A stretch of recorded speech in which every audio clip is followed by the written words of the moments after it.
Shalom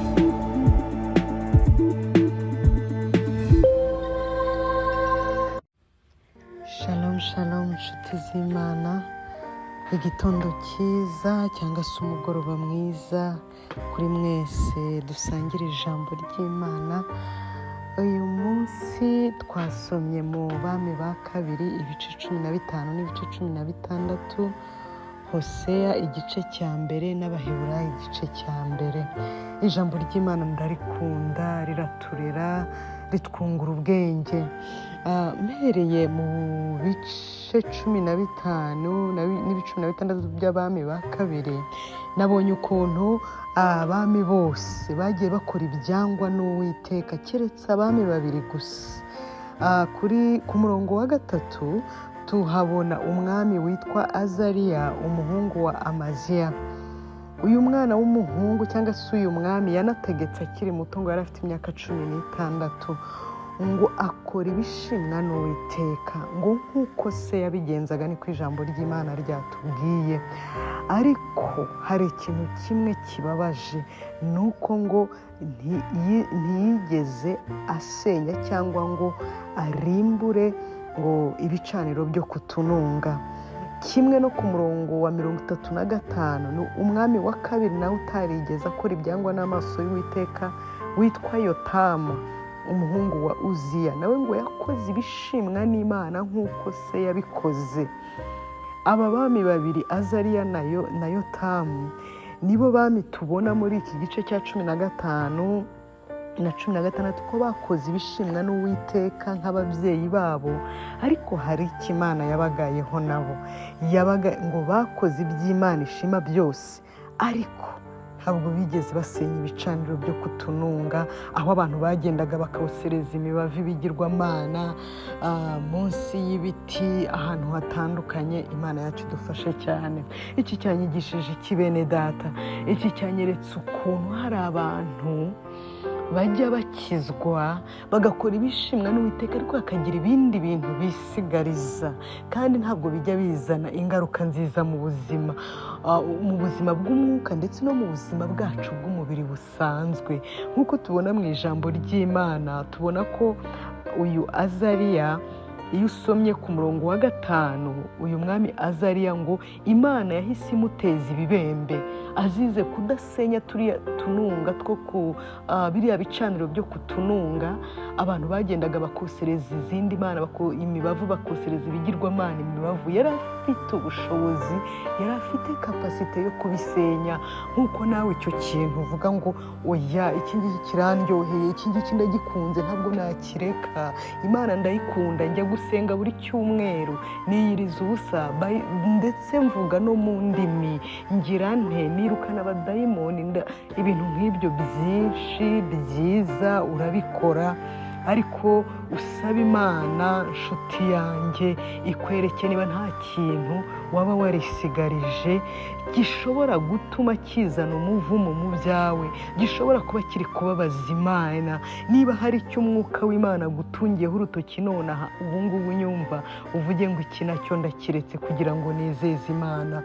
Ku murongo wa 5 ngo Ahaziya, Imana yamuteje ibibembe, ngo umubiri wose ngo yarinze apfa ari umubembe, ku buryo ngo yabaga no mu nzu y'akato. Yari umwami ariko ntabwo yabashaga gutegeka, umuhungu we niwe wategekaga mu mwanya we. Imana idufashe cyane. Niko byabaye no ku mwami Yotamu, nawe ngo yishwe n'umwami witwa Rezini, wari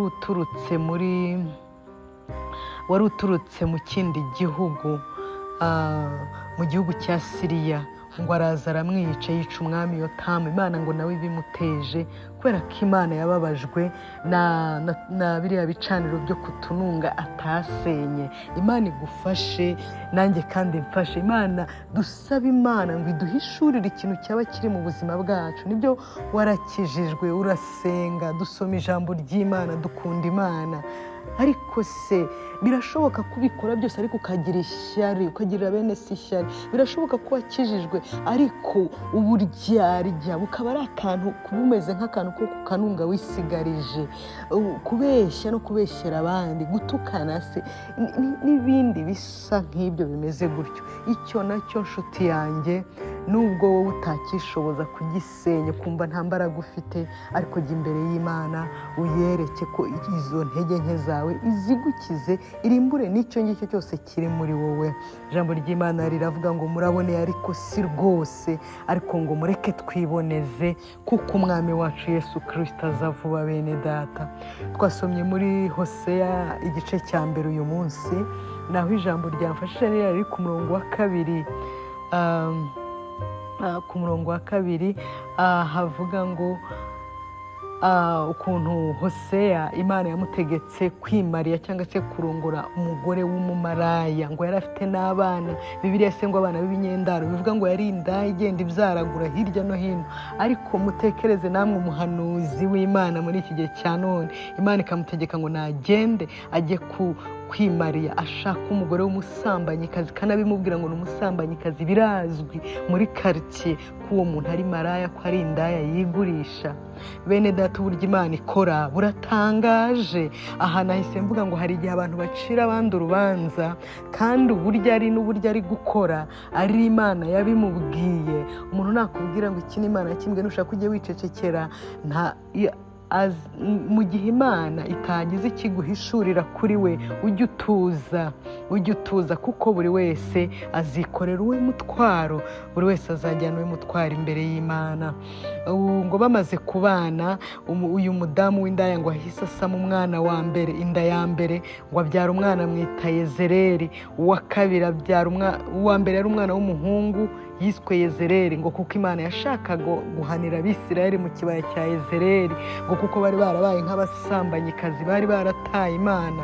Imana itegeka umukozi wayo kwimariya cyangwa se kurongora umuntu w'umumaraya, kugira ngo ibereke uburyo bagiye kure, bagiye mu ngeso mbi z'ubusambanyi bw'ubumaraya, bameze nka gutyo.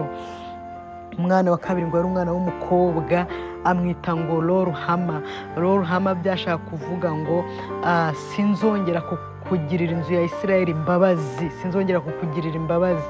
Abyara uwa gatatu, aravuga ni umuhungu, amwita Lowamu. Bivuga ngo kuko mutari ubwoko bwanjye, nanjye sinzaba Imana yanyu. Imana idufashe cyane. Aha mpageze kuri aya mazina yose Imana yagendaga ibita, igatanga n'ibisobanuro. Nahise mvuga ngo mbega bene data, ukuntu dukwiye kwitondera kwita amazina abana bacu.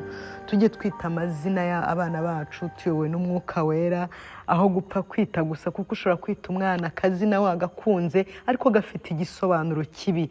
Gafite aya mazina yose ni amazina y'agahinda, ni amazina y'agahinda yari ababaje Imana yabwiraga Hoseya ngo yite abana be. Mu Kinyarwanda hari umugani uvuga ngo iso nta kwanga akwita nabi. Burya izina ribi hari igihe rikurikirana. Babyeyi mu nyumva, ni ukuri ni byiza kwita utuzina twiza, ariko ujye ubanza umenye ngo igisobanuro cy'iri zina ni ikihe. Wita izina umwana rijyanye n'ubuhanuzi, umuhanureho future nziza, umuhanureho ejo heza. Imana yacu ishimwe cyane. Ako nako ndakarangije, ariko hari ijambo ryanejeje rindi riri ku murongo wa 7 w'iki gice cya Hoseya cya mbere.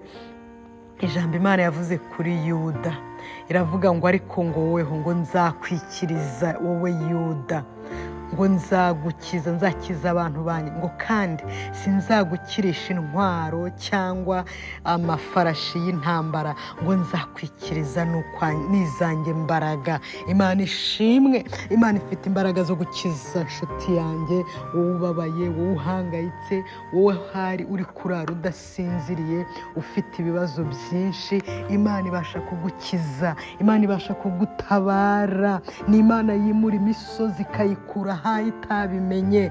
Ni Imana ihamagara imisozi ikitaba, ni Imana ihamagara ibitariho nk'ibiriho. Ndagira ngo nkubwire ngo komera.